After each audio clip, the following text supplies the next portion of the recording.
Prajwal pen drive ಪುರಾಣಕ್ಕೆ ಸಂಬಂಧಪಟ್ಟಂತೆ ಪ್ರತಿದಿನ ಏನೇ ಡೆವಲಪ್ಮೆಂಟ್ ಆಗ್ತಾ ಇದೆ ಅನ್ನೋದನ್ನ ನೋಡ್ತಾ ಇದ್ರೆ ನಿನ್ನೆ ಅಷ್ಟೇ ಲುಕ್ಔಟ್ ನೋಟಿಸ್ ಅನ್ನು ಕೂಡ ಜಾರಿಗೊಳಿಸಲಾಗಿದೆ. ಕಾನೂನಿನ ಕುಣಿಕೆ ಈ ಮೂಲಕ ಪ್ರಜ್ವಲ್ ರೇವಣ್ಣಗೆ ಬಿಗಿ ಆಗ್ತಾ ಇರೋದು ಬಹಳ ಸ್ಪಷ್ಟವಾಗಿ ಕಾಣಿಸ್ತಾ ಇದೆ. ಪ್ರಕರಣ ಬೆಳಕಿಗೆ ಬಂದ ಬೆನ್ನಲ್ಲೇ ಮತದಾನ ಮಾಡಿ ವಿದೇಶಕ್ಕೆ ಹಾರಿರುವಂತಹ ಪ್ರಜ್ವಲ್ ರೇವಣ್ಣಗೆ ಸಂಕಷ್ಟಗಳ ಸರಮಾಲೆ ಮುಂದುವರಿತಾ ಇದೆ. ಲೈಂಗಿಕ ದೌರ್ಜನ್ಯ ಪ್ರಕರಣ, ಅತ್ಯಾಚಾರ ಪ್ರಕರಣ ಎದುರಿಸ್ತಾ ಇರುವ ಪ್ರಜ್ವಲ್ ರೇವಣ್ಣಗೆ ಈಗಾಗಲೇ ಎಸ್ಐಟಿ ಅಧಿಕಾರಿಗಳು ಲುಕ್ಔಟ್ ನೋಟಿಸ್ ಅನ್ನು ಕೊಟ್ಟಿದ್ದಾರೆ. ಪ್ರಜ್ವಲ್ ರೇವಣ್ಣ ಇನ್ನೂ ಕೂಡ ಪತ್ತೆಯಾಗಿಲ್ಲ. ಪ್ರಜ್ವಲ್ ರೇವಣ್ಣ ವಿಚಾರಣೆಗೆ ಹಾಜರಾಗೋದಕ್ಕೆ 1 ವಾರಗಳ ಕಾಲಾವಕಾಶವನ್ನು ಕೇಳಿದ್ದಾರೆ.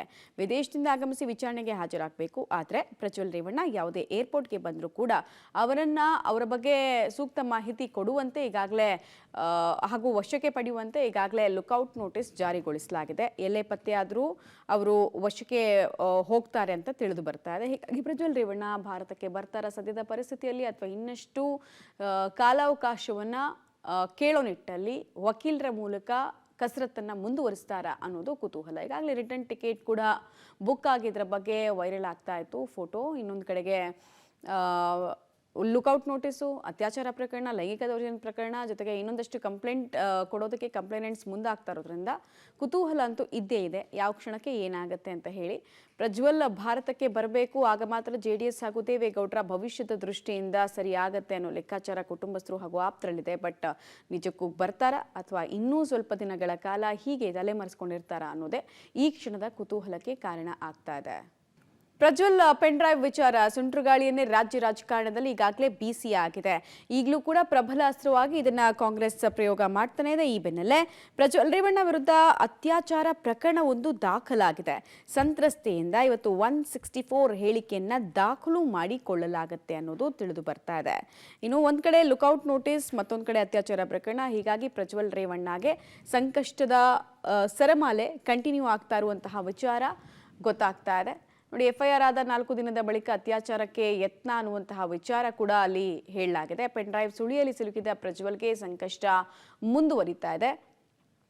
ಪ್ರಮುಖವಾಗಿ ಸಂಸದ ಪ್ರಜ್ವಲ್ ರೇವಣ್ಣಗೆ ಅಸಲಿ ಸಂಕಷ್ಟ ಈಗ ಶುರು ಅಂತ ಹೇಳ್ಬೋದು. ಯಾಕಂದ್ರೆ ಇಲ್ಲಿ ತನಕ ಅವ್ರ ವಿರುದ್ಧ ದಾಖಲಾಗಿದ್ದು ಲೈಂಗಿಕ ದೌರ್ಜನ್ಯದ ಕೇಸ್ ಅಥವಾ IPC ಸೆಕ್ಷನ್ 354. ಬಟ್ ಈಗ ಅತ್ಯಾಚಾರ ಸೆಕ್ಷನ್ ಬರೋದು 376 ನಲ್ಲಿ. ಇದಾದ್ರೆ ಕೇಸ್ ಇನ್ನು ಸ್ಟ್ರಾಂಗ್ ಆಗ್ತಾ ಹೋಗುತ್ತೆ ಅನ್ನೋದು ತಿಳಿದು ಬರ್ತಾ ಇರುವಂತಹ ವಿಚಾರ. ಸಂತ್ರಸ್ತಿಯೊಬ್ಬರು ಕೊಟ್ಟ ಹೇಳಿಕೆಯನ್ನು ಆಧರಿಸಿ FIR ಅನ್ನ ದಾಖಲು ಮಾಡಿಕೊಳ್ಳಲಾಗಿದೆ. ಇನ್ಫ್ಯಾಕ್ಟ್ ಜಡ್ಜ್ ಮುಂದೆ CRPC 164 ಹೇಳಿಕೆಯನ್ನ 164 ಅಡಿಯಲ್ಲಿ ಹೇಳಿಕೆಯನ್ನ ದಾಖಲು ಕೂಡ ಮಾಡಿಕೊಳ್ಳಲಾಗುತ್ತೆ ಅನ್ನೋದು ತಿಳಿದು ಬರ್ತಾ ಇದೆ. 164 ನೋಡಿ, ಮ್ಯಾಜಿಸ್ಟ್ರೇಟ್ ಮುಂದೆ ಕೊಡುವಂತಹ ಹೇಳಿಕೆ. ಆಮೇಲೆ ಈ ಹೇಳಿಕೆಯನ್ನ ಬದಲಾಯಿಸೋದಕ್ಕೆ ಬರೋದಿಲ್ಲ. ಒಂದ್ಸಲ ಸಂತ್ರಸ್ತೆ ಮ್ಯಾಜಿಸ್ಟ್ರೇಟ್ ಮುಂದೆ ಈ ಹೇಳಿಕೆಯನ್ನು ಕೊಟ್ಟರೆ ಇದೇ ಹೇಳಿಕೆಯ ಆಧರಿಸಿ ತನಿಖೆ ನಡೆಯುತ್ತೆ.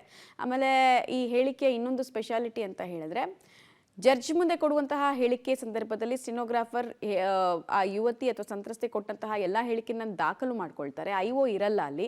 ಮುಚ್ಚಿದ ಲಕೋಟೆಯಲ್ಲಿ 2 ಕಾಪಿ ಇಟ್ಕೊಳ್ತಾರೆ. ಒಂದು ಕಾಪಿ ಜಡ್ಜ್ ಹತ್ರ ಇರುತ್ತೆ, ಇನ್ನೊಂದು ಕಾಪಿನ IO ಕೊಡ್ತಾರೆ. ಸೊ ಅಲ್ಲಿ ಏನೇನು ಹೇಳಿಕೆ ಕೊಟ್ಟಿದ್ದಾರೆ, ಯಾವಾಗ ಏನು ಸಮಸ್ಯೆ ಆಯಿತು, ಎಲ್ಲಾಯಿತು, ಏನು ಕತೆ ಆಯಿತು ಅಂತೆಲ್ಲ ಹೇಳಿರ್ತಾರಲ್ಲ, ಅದೇ ಬೇಸಿಸ್ ಮೇಲೆ ತನಿಖೆ ಆಗುತ್ತೆ. ಮತ್ತು ಸಾಮಾನ್ಯವಾಗಿ ಒಂದು ಕೇಸ್ನ ತಥ್ಯ ಈ ಸೆಕ್ಷನ್ 164 ಅಡಿಯಲ್ಲಿ ಅಡಗಿರುತ್ತೆ ಅಂತ ಹೇಳ್ಬೋದು. 164 ಕೇಸ್ ನಿಮಗೆ ಹಿಂದೆ ರಮೇಶ್ ಜಾರಕಿಹೊಳಿ ಅವರ ಆ CD ಕೇಸ್ ಸಂದರ್ಭದಲ್ಲಿ ನೆನಪಿರ್ಬೋದು ಎಷ್ಟು ಮಹತ್ವವನ್ನು ಪಡ್ಕೊಂಡಿತ್ತು ಅಂತ. ಸೊ ಇಲ್ಲೂ ಕೂಡ 164 ಅಡಿಯಲ್ಲಿ ಹೇಳಿಕೆ ದಾಖಲಾಗುತ್ತೆ ಅನ್ನೋದು ತಿಳಿದು ಬರ್ತಾ ಇದೆ. ಆಮೇಲೆ ಪ್ರಜ್ವಲ್ ರೇವಣ್ಣ ಎಲ್ಲೇ ಕಾಣಿಸ್ಕೊಂಡ್ರು ಕೂಡ ಅವರು ಅರೆಸ್ಟ್ ಆಗೋದು ಖಚಿತ ಅಂತ ಈ ಕ್ಷಣಕ್ಕೆ ತಿಳಿದು ಬರ್ತಾ ಇರುವಂತಹ ಮಾಹಿತಿ. ಬಿಕಾಸ್ ಒಂದ್ ಕಡೆಗೆ ಅವ್ರು ಸಮಯಾವಕಾಶ ಕೇಳಿದ್ರು ಕೂಡ ಅದನ್ನ ಗೈರು ಹಾಜರಿ ಅಂತಾನೆ ಕನ್ಸಿಡರ್ ಮಾಡಲಾಗುತ್ತೆ. ಇನ್ನೊಂದು ಕಡೆಗೆ ಲುಕ್ಔಟ್ ನೋಟಿಸ್ ಕೂಡ ಜಾರಿಯಾಗಿದೆ.